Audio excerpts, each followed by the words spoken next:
Hello everyone, welcome back to GGN. This is part 3 for this news report today. I'll probably do 4 parts before this weekend, or this week ends. The first article I have is about Mali. Mali is France's operation anti-terrorism or pro-business. I guess that's what they're asking. Operation Serval. I've never even heard that's what it's called, but since the beginning of Operation Serval in Mali, French President Hagel has maintained that his country's military intervention has no other goal than to fight against terrorism. France is not pursuing any particular interest other than the safety of a country that is a friend. That's what you call someone or a country or a nation of people after you, you set up a colony and you dominate and occupy them and make them speak your language. Basically, they capitulate. They're your friends, right? It's like how we said with when we're going into Iraq, right? France boosted al-Qaeda in Mali by paying 11 million pounds in ransom, says U.S. ambassador. France helped al-Qaeda and the Islamic Maghreb to grow strong by paying ransoms of nearly $11 million for 4 hostages in Mali. She served as ambassador to the country from 2002 to 2005. Then she said that she accused Paris of building up the very threat its soldiers are now fighting against. Well, that's pretty obvious. She probably has to be aware of that that's what they're doing. That's the big game. You create the threat, controlled opposition. Is Qatar sponsoring al-Qaeda in Mali? There have been many reports circulating that Qatar is directly or indirectly supporting terrorist groups.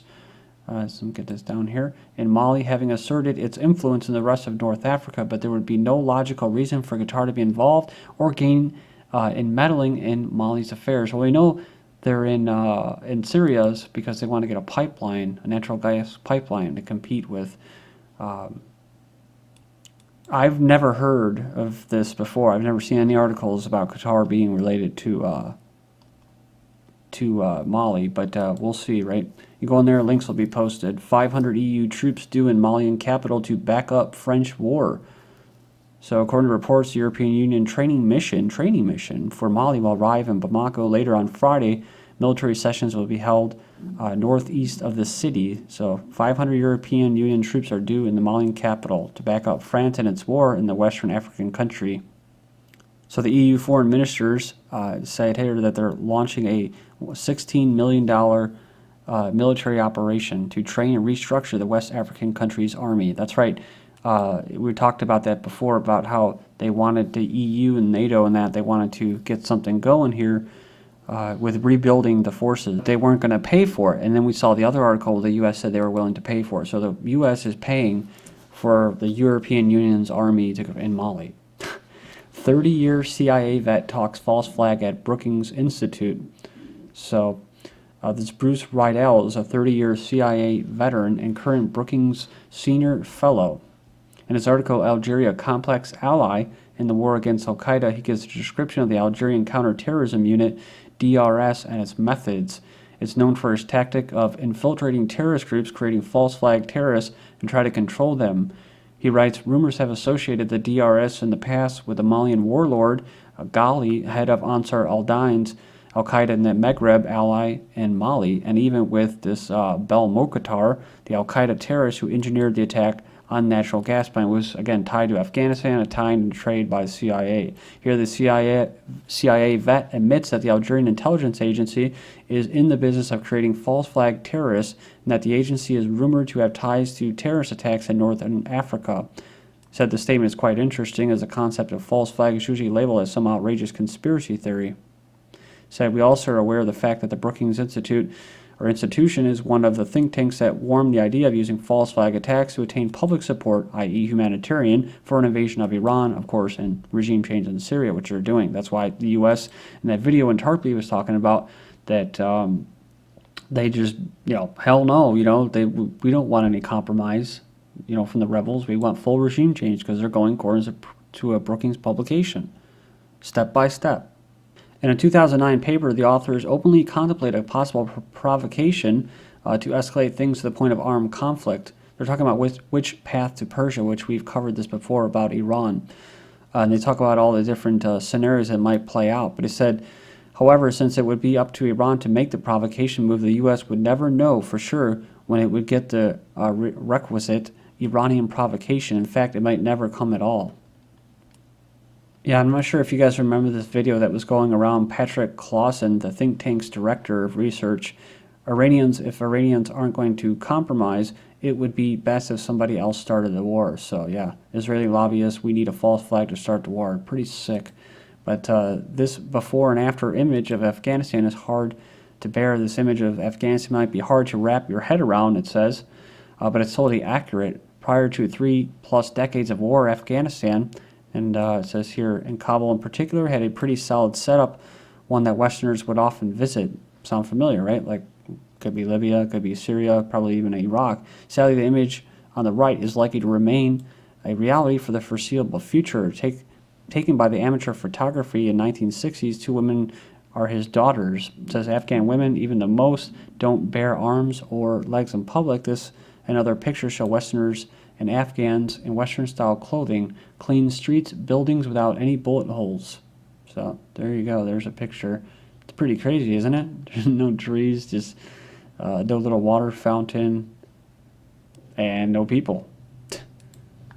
Hagel to withdraw. Thomas Ricks, who is well-sourced in Democratic national security policy circles, says there's a 50-50 chance Chuck Hagel withdraws from consideration from the Secretary of State job. He said he didn't do too well in his Senate hearing last week and didn't seem interested in the job. See, that's the thing. People that aren't interested in the job, it's like a lot of times those might be the best people. Now, I'm not saying that Hagel ain't a shill. It's like everybody else. Otherwise, he wouldn't at least be considered by Obama. They say he has the votes, but not much else. Well, the thing is he says his big problem is that no one much wants him running the Pentagon. When he's talking about no one, he's talking about a minority, actually, not a majority. He's talking about Zionist Israel. That's who the no one is. It's not actually Americans. It's Americans posing as Americans that are actually loyal to Israel first. That's actually their slogan, Israel first. And they've put up, the Israeli lobbies and Zionists have put up a lot of money, millions of dollars to lobby. That's why this guy is, like I said yesterday, it's almost as like he's being interrogated in Guantanamo Bay or something for this job. And the guy was an actual veteran. He'd be the first veteran ever.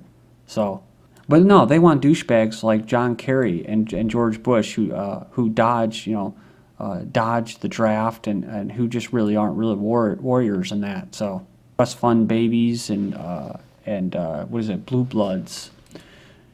Carl Levin, the Senate Arms Service Committee chairman, said that the demands for information Republicans are making for former Senator Chuck Hagel were unprecedented, saying that Hagel would proceed as soon as possible and that the request for financial information from groups Hagel is affiliated with would not slow the process. The requests are things no prior candidate has ever been asked for, way beyond what the rules of the committee are.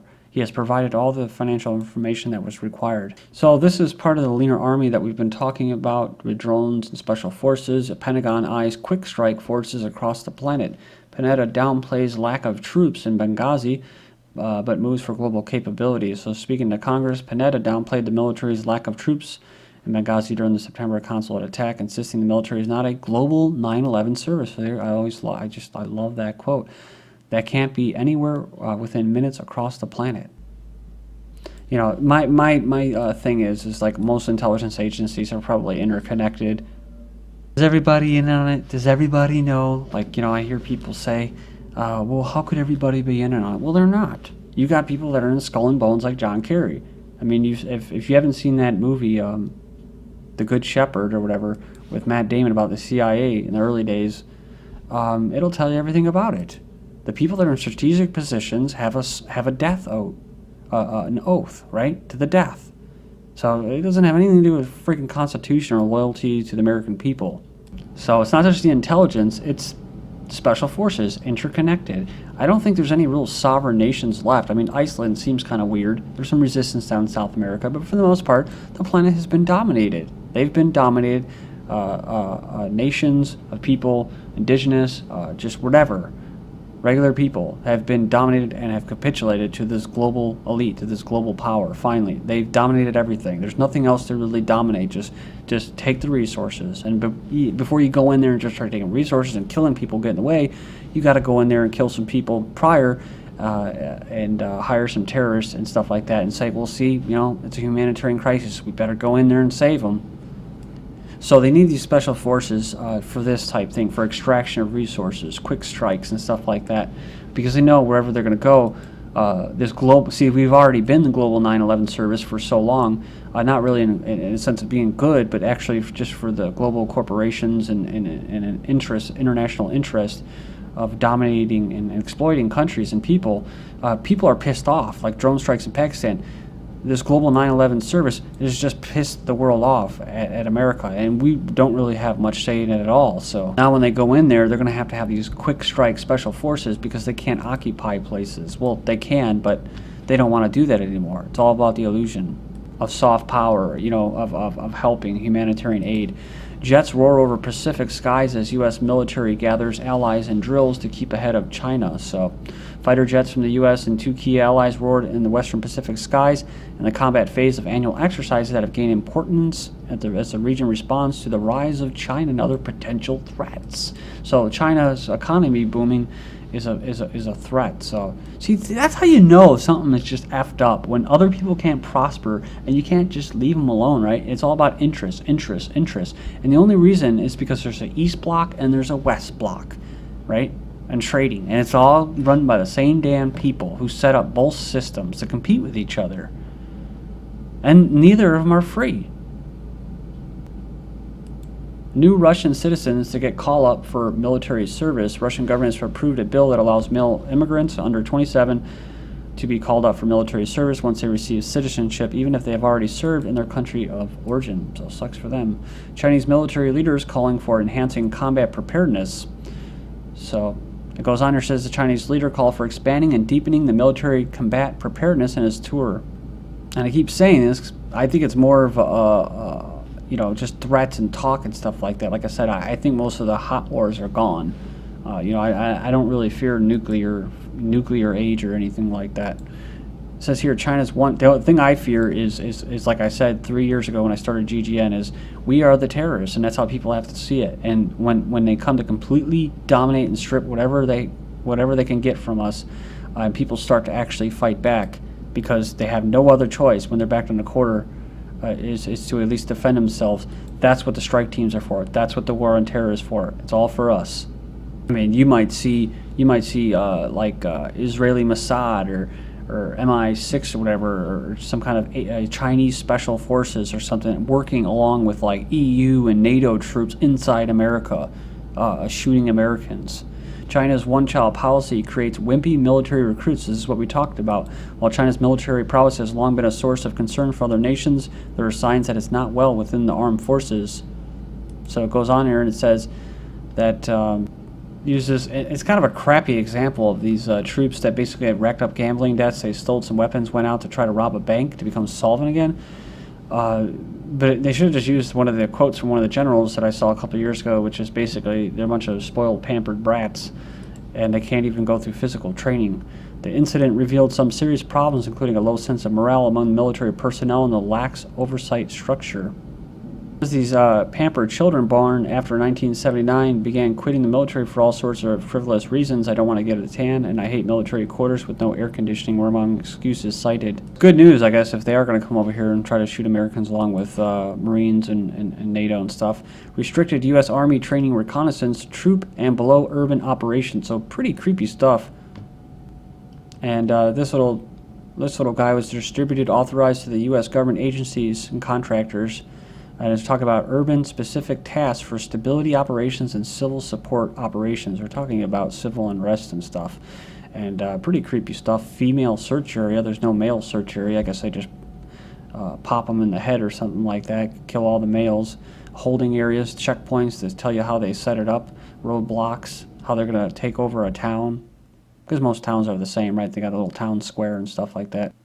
So remember about the 82-year-old nun that broke into the nuclear plant to show how lax the security was. They try to improve it by what? Hiring a former Target store manager to oversee the nation's nuclear security. The office charged with shutting Guantanamo Bay closes. The U.S. shut down the office of its special envoy in charge of the closure of Guantanamo Bay.